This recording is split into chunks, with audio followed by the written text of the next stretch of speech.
Guys जितने भी active house centre हैं उनके लिए ये वीडियो बहुत ज़रूरी है, बिकॉज इस प्रोजेक्ट के अंदर बहुत सारे लोगों ने ऑलरेडी इन्वेस्ट कर रखा है और बहुत सारे लोग अभी भी सिद्धार्थ विहार या गाज़ियाबाद रीजन के अंदर एक ready to move in state वाले घर ढूंढ रहे हैं। यहाँ पर लिमिटेड ही डेवलपर्स हैं और इन लिमिटेड डेवलपर्स के अंदर भी रेडी टू मूव इन में बहुत ही कम विकल्प हैं। तो इसमें पहला विकल्प आता है प्रतीक ग्रैंड सिटी। इसके बाद यहाँ पर अगर देखा जाए तो एपेक्स का क्रेमलिन है, टी होम्स में पोजेशन आने वाला है, गॉड्स ऑन पोजेशन आने वाला है। तो यहाँ पर गिनती के ये 8 या 9 प्रोजेक्ट ही हैं जिसके अंदर आप सेलेक्ट कर सकते हैं। इंदिरापुरम जैसा वाइड मार्केट नहीं है, तो लिमिटेड ऑप्शंस हैं, लिमिटेड ही यहाँ पर यूनिट्स अवेलेबल हैं। सिद्धार्थ विहार एक आइडियल हाउसिंग डेस्टिनेशन है उन लोगों के लिए जो गाज़ियाबाद या फिर ईस्ट दिल्ली के आसपास रहते हैं। बिकॉज हाउसिंग की अगर बात करें तो इंदिरापुरम आउट ऑफ बजट हो जाता है मोस्टली लोगों के लिए। तो उनके पास नेक्स्ट जो विकल्प है जहाँ पर मेट्रो और NH24 की डायरेक्ट कनेक्टिविटी मिलती है, तो वो ऑप्शन आता है सिद्धार्थ विहार।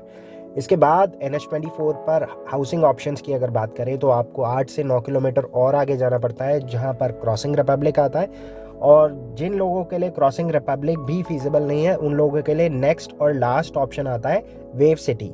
तो NH24 के ऊपर दिल्ली के पास ये गिनती के 3 ऑप्शंस हैं। सो इसी रीज़न की वजह से यहाँ पर लिमिटेड ही इन्वेंट्रीज है और लिमिटेड ही ऑप्शंस है। अगर देखा जाए तो प्रतीक ग्रैंड सिटी में अगर कोई मिस्टर शर्मा रहते होंगे तो वो TNT ग्रुप के मिस्टर वर्मा को ज़रूर जानते होंगे। तो ये लोकेशन इतनी ज़्यादा छोटी है, तो यहाँ पर ज़्यादा विकल्प नहीं है अनलाइक नोएडा एक्सटेंशन की तरह। NH24 से सटे होने की वजह से आपको यहाँ पर लोकेशन की भी एडवांटेज मिल जाती है और अगर देखा जाए तो मेट्रो की भी कनेक्टिविटी है। इसके साथ साथ अगर यहाँ पर स्कूल्स और कॉलेजेस की बात करें तो स्कूल में DPS सिद्धार्थ विहार एक ऑपरेशनल स्कूल है, ऑलमोस्ट 5-6 सेशंस कंप्लीट हो चुके हैं उसके। और इसके बाद अगर कॉलेजेस की बात करें तो आसपास काफ़ी सारे आपको ऑप्शंस मिल जाते हैं। इंदिरापुरम एक बसी हुई लोकेशन है जहाँ पर मॉल्स बहुत सारे हैं, तो आपको विदिन 2 to 3 किलोमीटर्स ये सारी चीज़ें मिल जाती हैं।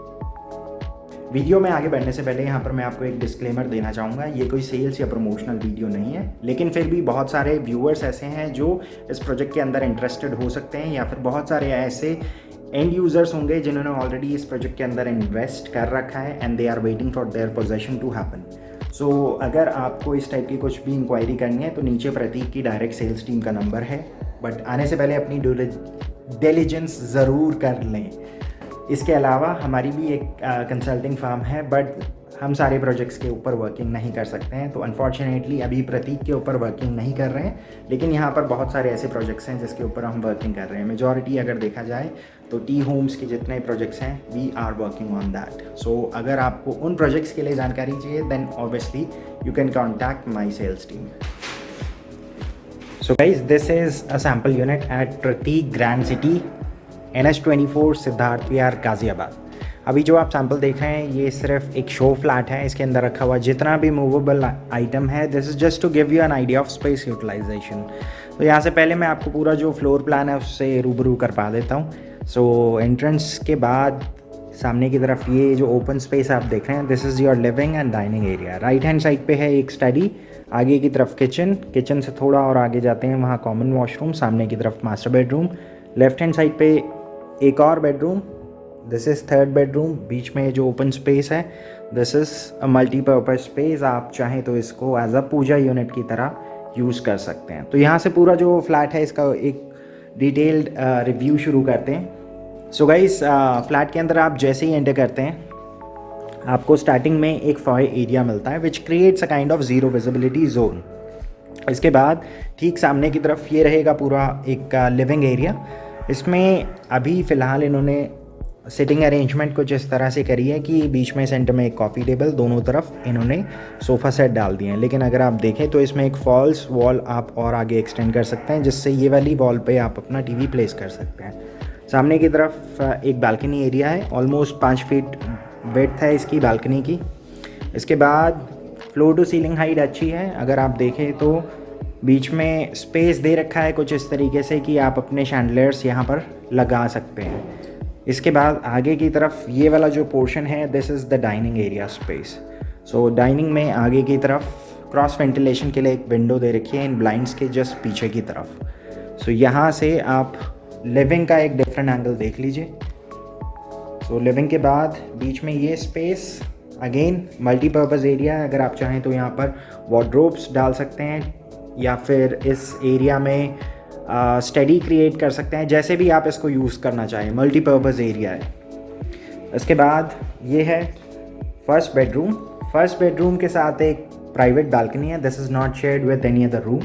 सो इसमें वार्डरोब स्पेस जो है वो फ्लोर एरिया से सेपरेट है और इसके बाद साइड में भी काफ़ी अच्छा स्पेस यहाँ पर बच जाता है। इसके बाद इसमें जो वॉशरूम है वो अटैच्ड है, इसके साथ कबर्ड के लिए स्पेस यहाँ पर दे दिया है और एक छोटी बालकनी सही बट एक डिसेंट साइज़ की बालकनी यहाँ पर आ जाती है। इसके बाद यहाँ से अगर आप आगे की तरफ देखते हैं तो सोसाइटी के अंदर ऑलरेडी पोजेसन आ चुका है, कुछ फ्लैट्स में ऑलरेडी लोगों ने रहना शुरू कर दिया है। नीचे लैंडस्केपिंग का काम पार्शली कंप्लीट है, पार्शली यहाँ पर चल रहा है अभी काम। सो अभी हर घर में आपको इसी टाइप का शोर नज़र आएगा बिकॉज़ बहुत सारे लोगों ने अपना पोजीशन ले लिया, उसके बाद इंटीरियर का काम करवा रहे हैं। तो काफ़ी सारे लोगों ने अच्छा हुआ दिवाली अपने घर में मनाई। इसके बाद ये दूसरा रूम है, इसमें बाहर की तरफ ग्लास इस तरीके से दिया है, एक फ्रेंच विंडो का कॉन्सेप्ट है, इसमें बालकनी नहीं है। तो दिस वॉज फर्स्ट बेडरूम। यहाँ से आगे की तरफ आते हैं तो ये इसके साथ एक अटैच वॉशरूम है। वॉशरूम में फ़िलहाल अभी लाइट नहीं है बट इतना स्पेस आपको यहाँ पर मिल जाता है। इसके बाद यहाँ से आगे की तरफ चलते हैं तो फर्स्ट रूम ये वाला जो था ये एक स्टडी है, आप चाहें तो इसको एज अ गेस्ट रूम की तरह भी यूज़ कर सकते हैं बिकॉज इसके साथ वॉशरूम अटैच्ड आता है। इसमें कस्टमाइजेशन ऑप्शन अवेलेबल है, जैसे फॉर एग्जांपल आप अगर इसको as a powder room use करना चाहें तो वैसे भी कर सकते हैं और बीच की अगर ये दीवार नॉक ऑफ करवा देते हैं तो इसके बाद आपका जो लिविंग एरिया है वो काफ़ी ज़्यादा बढ़ जाता है। तो इतना स्पेस आपको और यहाँ पर एक्स्ट्रा मिल जाता है। अगेन ये फैमिली टू फैमिली डिपेंड करता है आप इस स्पेस को कैसे यूटिलाइज़ करते हैं। सो इसके बाद ये रहेगा पूरा किचन एरिया, एल शेप में किचन है पूरी। फ्रिज के लिए डेडिकेटेड स्पेस आ जाता है यहाँ पर और यूटिलिटी बालकनी सेपरेट है। सिंगल बोल का सिंक रहेगा, मतलब इतना स्पेस है। और इसके बाद यहाँ पर जो वुडवर्क है वो कुछ इस तरीके से आप करवा सकते हैं। और सो वुडवर्क अगर आप अपने फ्लैट में कराते हैं तो यहाँ पर बस आपको एक आइडिया देने की कोशिश की गई है। सो लिविंग और डाइनिंग के बाद आगे की तरफ बीच में ये पैसेज आ जाता है। पैसेज के राइट हैंड साइड पे है common washroom, fitting exactly same type की लगी हुई हैं सभी वॉशरूम्स के अंदर। इसके बाद ये सेकंड बेडरूम है जो मैंने आपको दूसरे बेडरूम की बालकनी से दिखाया था बाहर से। सो इसमें विंडो का कॉन्सेप्ट दिया है और आगे की तरफ इसमें जो कबर्ड स्पेस है वो फ्लोर एरिया के अंदर ही आती है। तो यहाँ पे अगर आप चाहें तो इस तरीके से इसको यूटिलाइज़ कर सकते हैं या फिर पार्शियल हिस्से में आप वार्डरोब बना सकते हैं, इस हिस्से को आप ड्रेसिंग यूनिट की तरह यूटिलाइज़ कर सकते हैं। इसके बाद अब यहाँ से आगे की तरफ चलते हैं मास्टर बेडरूम में। Master bedroom is quite spacious, आप देख सकते हैं बहुत स्पेशियस है। इसमें किंग साइज़ बेड है, दोनों कॉर्नर्स यूटिलाइज़ कर रखे हैं। ऑलमोस्ट बेड लगाने के बाद बेड जितनी ही स्पेस आगे यहाँ पर और बच जाती है।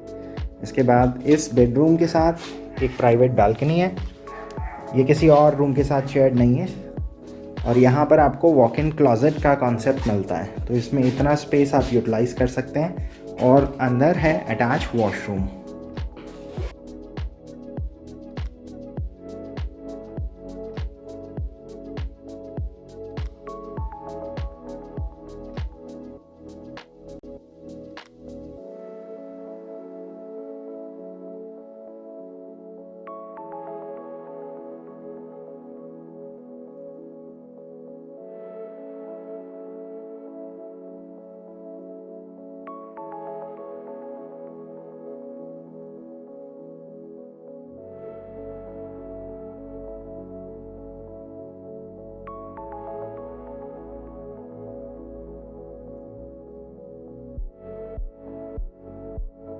गाइस आज के लिए बस इतना ही। अभी आपने इस वीडियो के अंदर देखा है एक 3 bedroom 3 toilet unit with a study and a puja unit. So ये है प्रतीक ग्रैंड सिटी सिद्धार्थ विहार का पार्ट।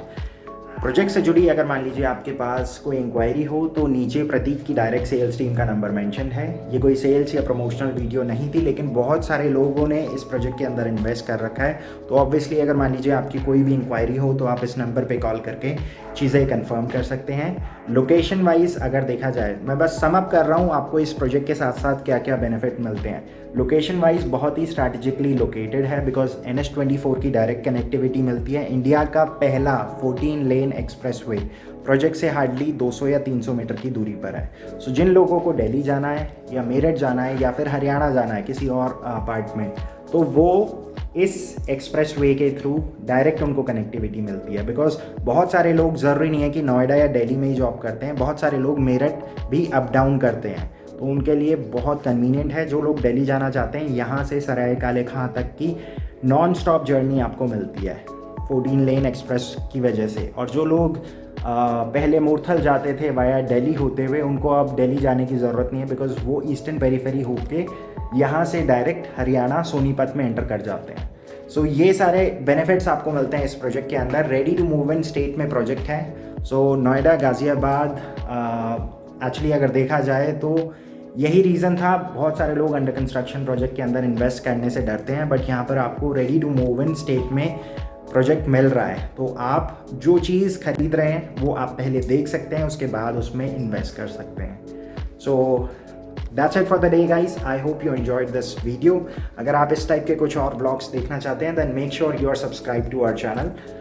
आज के लिए बस इतना ही, मैं आपसे मिलता हूँ कल। So till then take care and good bye.